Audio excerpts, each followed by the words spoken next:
Hello. I recently held a contest in which I named the runner winner of a prize, LDBlaney. And what I offered as a prize was a video for him specifically in any subject that he liked. And what he asked me to do was to take a look at one of the videos on his channel and give a critique of it. He said he doesn't mind criticism as long as it isn't mean-spirited, so I'm here to do that. Basically, his video was a music video. The band, what was the name of the band? The guys who did Hero.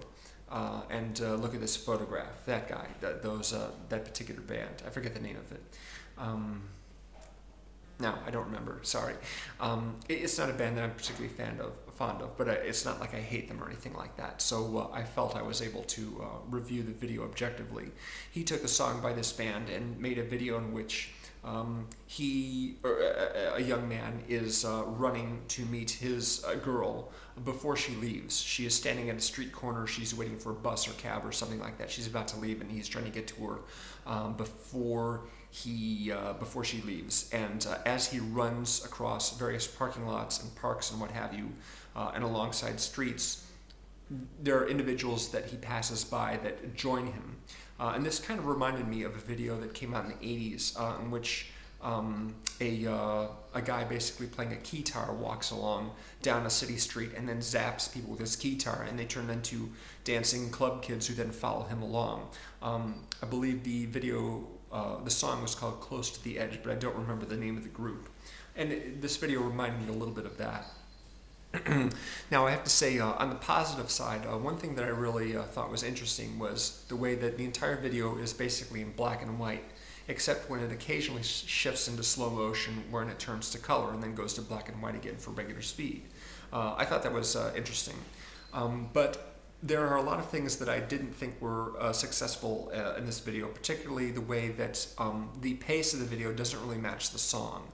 A song has a particular tempo, and it's important for the visual aspect of the video to match whatever the tempo of the song is.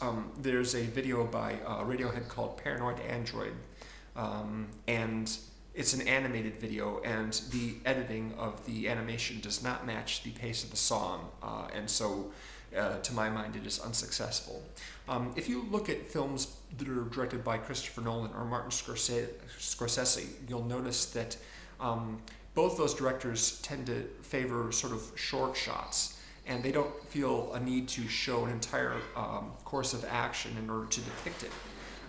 For example, they wouldn't think anything of showing basically a guy walking to his car and then suddenly cutting to him sitting in the car and closing the door as he's about to leave, whereas other people might show the individual walking all the way across the lot, opening the car door, getting in the car, and then closing the door again, whereas Scorsese and Nolan wouldn't do something like that. They'd cut the scene short.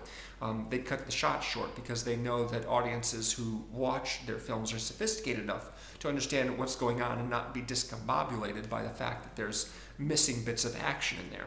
And that's something that you should probably keep in mind. There are many shots in the video in which you have characters running from one point all the way to the other point and then leaving the frame, and then the shot continues on for another 2 seconds before they cuts to the next scene. And I can understand you would do this if you didn't have a lot of footage to work with. As it is, the video itself is not long enough to cover the entire length of the song. The song is cut short.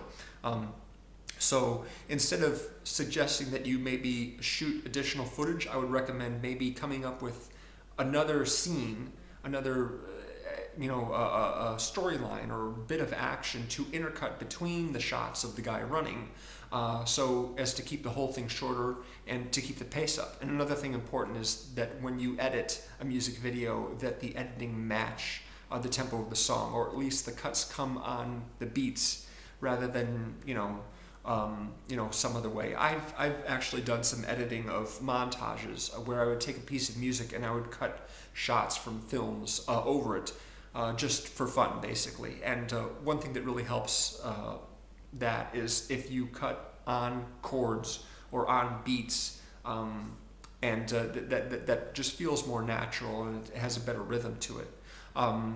As far as the storyline goes, the storyline's very simple. I really don't have any criticisms about that, but I would say shoot more footage, either of the same thing, just capture different angles or shoot something else completely different and then intercut. But keep the shots shorter, keep the pace up, and be sure and cut to the tempo of the song itself. That would be the most important things that I would suggest when making a music video. So there's my critique of your video. And for those of you who are interested in seeing it, I'll include the link to that video in the description below so you can take a look at it.